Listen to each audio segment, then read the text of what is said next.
अस्सलाम वालेकुम व्यूअर्स, मेरा नाम है अली और आज की वीडियो में मैं आपको बताऊंगा कि पुर्तगाल के अंदर जिन लोगों ने टीआरसी के लिए अप्लाई किया था, इस वक्त वो कौन से मंथ के केसेस चल रहे हैं।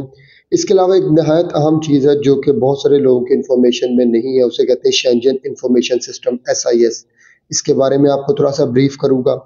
तीसरा मैं आपको बताऊंगा कि पाकिस्तान से जो पोर्टुगीज एम्बेसी है वो इस वक्त जो अपॉइंटमेंट्स है उसका क्या सिनेरियो चल रहा है, वीज़ा की रेशो के मुतालिक जो न्यूज़ आ रही हैं वो आपसे डिस्कस करेंगे और लास्ट में D2 वीज़ा के बारे में और CPLP जो एक नया पोर्टल है उसके बारे में आपसे डिस्कस करेंगे। तो शुरू करते हैं वीडियो को।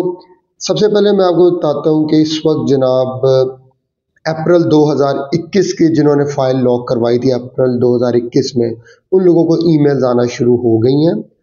तो इस हिसाब से भी अभी देखें तो अभी काफ़ी टाइम लगेगा, जैसे कि मैंने अपनी पिछली वीडियो में भी आपसे डिस्कस किया था कि बहुत मुश्किल है 31 मार्च तक होना, और वही हो रहा है। मेरा ख्याल है कि इसको अगर ये बहुत भी तेज़ी से भी बैकलॉग को क्लियर करने की कोशिश करें तो अनदर 3 to 4 मंथ्स मेरे हिसाब से अभी लगेंगे।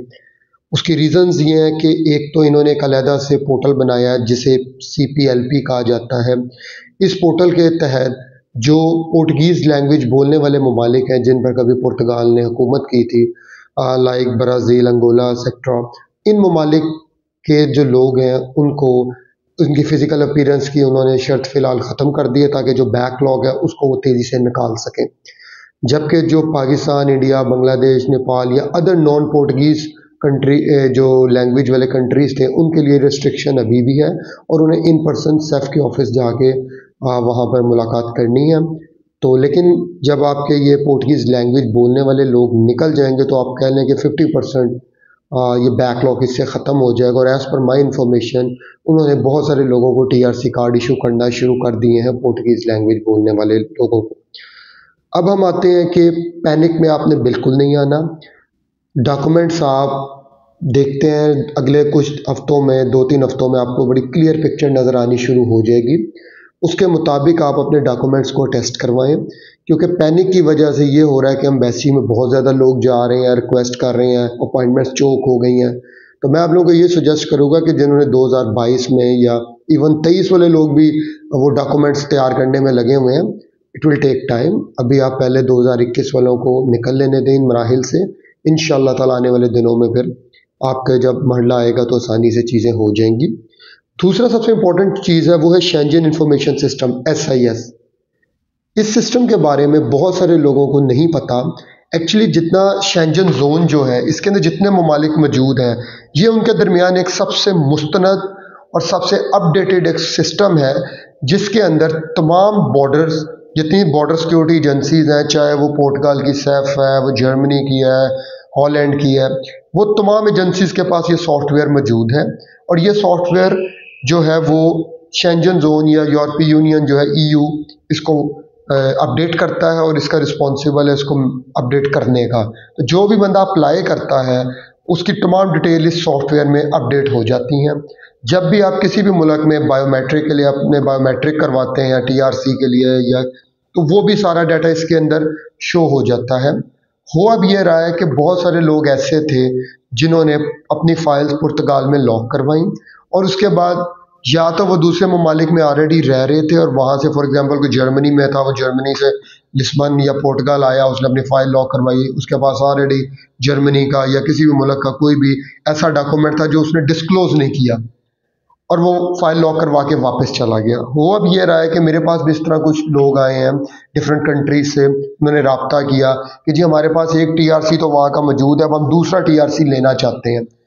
एज़ पर द यूरोपीय यूनियन पॉलिसी आप एक वक्त में एक TRC रख सकते हैं, मल्टीपल नहीं रख सकते। हो अब ये रहा है कि इस तरह के लोग, जब इन्होंने डिस्क्लोज तो किया नहीं था, अब ये लोग जब SAF के दफ्तर जाते हैं और वहाँ पे बायोमेट्रिक देते हैं तो SAF का ये जो SIS है इसके अंदर फ़ौरन आ जाता है कि इनके तो फॉर एग्जांपल डेनमार्क में, हॉलैंड में या किसी भी और कंट्री में इनके तो ऑलरेडी TRC हुआ है, या तो जैसे मैंने कहा कि एक TRC के ऊपर आप दूसरा TRC नहीं ले सकते, तो उनकी ये सारी एफर्ट अब ज़ाया हो रही है।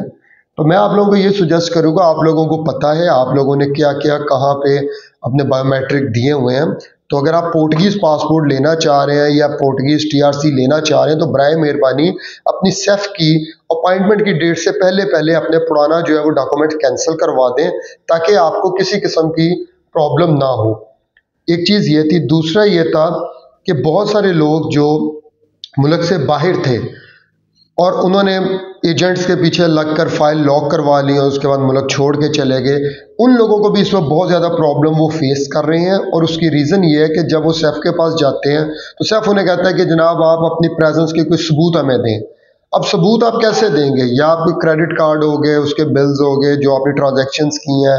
आपको पता है जब भी आप पुर्तगाल में कोई परचेज करते हैं कोई चीज़, आपको रिसीट मिलती है जिसपे आपका निफ नंबर लिखा होता है। तो ये किस तरह मुमकिन है? आप वहाँ पे 1.5-2 साल आप रहे हैं, 12 टैक्स तो आपने जमा करवाए, 1 साल तो कंफर्म है।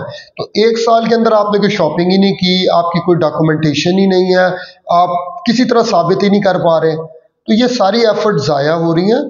जिन लोगों ने अगर कोई फाइल लॉक करवाई भी है, मैं उन्हें यही मशवरा देता हूँ कि वो जल्द अज जल्द पुर्तगाल जाएं और वहाँ पे बाकायदा रहें, ताकि उनका सेफ की डेट आने तक एटलीस्ट वो कुछ डॉक्यूमेंट तो प्रोड्यूस करके दिखा सकें ना। तो ये मसले इस वक्त आ रहे हैं वहाँ पर, और सेफ इस वक्त बहुत ज़्यादा एक्टिव हुई हुई है। डिफरेंट जगहों पे छापे पड़ रहे हैं और लोगों से वो डिफरेंट क्वेश्चंस कर रहे हैं, जिससे कि वो, क्योंकि वजह यह है कि जो शेंजन इंफॉर्मेशन सिस्टम है बड़ा अपडेटेड एक सॉफ्टवेयर है, उनको फ़ौरन जो ही आप बायोमेट्रिक देते हैं उन्हें पता चल जाता है कि आप शेंजन जोन में कहाँ थे। तो इसीलिए मैं आप लोगों से सजेस्ट करूँगा कि पोर्टुगीज़ एम्बेसी ये जो सिस्टम है इसको जो है आप सीरियसली लें, और इनकी आप क्रेडिबिलिटी और इनके उसके ऊपर डाउट ना करें। दे आर एफिशिएंट पीपल, और इनके पास इंफॉर्मेशन सारी मौजूद है आपके हवाले से। तीसरा बातें हैं जो सबसे अहम चीज़ है वो है पाकिस्तान से अपॉइंटमेंट्स। अगर आप पोर्टुगीज़ एम्बेसी इस्लामाबाद की वेबसाइट पर जाएं और आप जब अपॉइंटमेंट वाले वीज़ा सेक्शन में जाते हैं तो वहाँ पे जॉब सीकर्स के लिए अलहदा से उन्होंने एक लाइन लिखी है बड़ी वाज़िया, और उसमें उन्होंने लिखा है, अगर उस पर क्लिक हेयर लिखा है, जब आप क्लिक हेयर करते हैं तो आगे एक नोटिस खुलता है जिसपे वो लिख रहे हैं कि हमने 2023 की तमाम अपॉइंटमेंट जॉब सीकर वीज़ा के हवाले से दे दी हैं, और अब फर्दर हम कोई अपॉइंटमेंट नहीं दे रहे। जब अपॉइंटमेंट खुलेगी तो हम दोबारा से नोटिस के ज़रिए आवाम को बता देंगे। तो अब ये दोनों सूरतों में, अगर आपके पास IFP का लेटर था या नहीं था, दोनों सूरतों में आप लोगों से मेरी ये गुजारिश है कि अभी आप वेट करें, और बार बार एम्बेसी को, क्योंकि उनका एक जो आपको आइडिया है कि उनका मेल बॉक्स बड़ा लिमिटेड सी ईमेल्स रिसीव करता है। अब जॉब सीकर्स वाले ईमेल्स धड़ाधड़ डाल रहे हैं, उससे हो ये रहा है कि वो फुल हो जाता है, और जो बाकी लोग हैं उनको जिन्होंने अपॉइंटमेंट्स भी लेनी है वो भी एक ही ईमेल आईडी है। चाहे आपने अपॉइंटमेंट लेनी है, आपने लीगलाइजेशन के लिए अपॉइंटमेंट लेनी है, आपने वीज़े के लिए अपॉइंटमेंट लेनी है, वीज़ा जौन सी मर्जी किस्म का हो, चाहे वो बिज़नेस वीज़ा है, वो आपका जॉब सीकर वीज़ा है, वो बिज़नेस वीज़ा है, तमाम वीज़ा के लिए एक ही ईमेल आईडी है कॉन्सुलेट सेक्शन का। तो मैं आप लोगों से ये गुजारिश करूंगा कि आप वेट करें, एम्बेसी की वेबसाइट को कंटिन्यूसली देखते रहें। जब वो दोबारा से नोटिस उस पर आ जाए कि जॉब सीकर वाले अप्लाई करें तो आप तब अप्लाई करें। एक बैड न्यूज़ ये थी मेरे पास कि बहुत सारे लोगों से मेरा राब्ता हुआ है और इस वक्त बहुत ज़्यादा रिजेक्शन रेट आ रहा है, और मैं दरख्वास्त करता हूँ अगर मेरा कोई ऐसा भाई जिसे पोर्टुगीज़ जॉब सीकर वीज़ा मिला है अभी रिसेंटली पाकिस्तान से, तो प्लीज़ वो मेरे से रब्ता करें, क्योंकि एज़ पर माई इंफॉर्मेशन मुझे अभी तक कोई ऐसा साहब से मेरी अभी तक मुलाकात नहीं हो सकी कि जिन्हें पाकिस्तान से जॉब सीकर वीज़ा मिला हो। इसके अलावा D2 के केसेस पाकिस्तान से बहुत अच्छे जा रहे हैं अल्हम्दुलिल्लाह। इस वक्त हम लोग भी काफ़ी केसेस कर रहे हैं जिनमें डिफरेंट बिजनेस आइडियाज़ के साथ हम लोग जा रहे हैं। तो आप में से कोई भाई जो है वो D2 के हवाले से या D7 के हवाले से किसी भी किस्म की उन्हें सर्विसेज रिक्वायर्ड हो वो मेरे से रब्ता कर सकते हैं। इसके अलावा आप लोगों को फर्दर मैं यूट्यूबर से भी रिक्वेस्ट करूँगा कि बराए मेहरबानी बहुत ज़्यादा पैनिक क्रिएट मत करें, क्योंकि उनके पैनिक क्रिएट करने की वजह से जो लोग पाकिस्तान में बैठे हैं वो पैनिक में आ जाते हैं सिचुएशन में। वीडियो ज़रूरी नहीं कि आप दिन में एक ज़रूर बनाएं, अगर तो वाकई कोई इन्फॉर्मेशन आपके पास देने के लिए है तो बिल्कुल आप वीडियो बनाएं, लेकिन अगर ऐसी कोई इन्फॉर्मेशन मौजूद नहीं है, वो सुबह को एक वीडियो आती है जी सबको TRC मिलेगा, अगले दिन आती है जी TRC नहीं मिल रहे, एक अजीब पैनिक क्रिएट करने की सिचुएशन क्रिएट की जा रही है। तो मैं यही रिक्वेस्ट करूंगा, क्योंकि आपके हर एक्शन की कॉस्ट पाकिस्तान में बैठे हुए वो लोग अदा कर रहे हैं जो आपको फॉलो कर रहे हैं, तो ये आपके सब्सक्राइबर्स जो हैं उनके साथ भी फेयर नहीं है। आप लोग कहते हैं जी वो डॉक्यूमेंट्स तैयार कर लें एक दिन में, वो बेचारे एम्बेसियों में दौड़ते हैं और जो है फॉरेन ऑफिस की तरफ चक्कर लगाते हैं उनके रिलेटिव्स। मैंने ये खुद अपनी आंखों से देखा, वहाँ पे मैं मिला हूँ बहुत सारे लोगों को।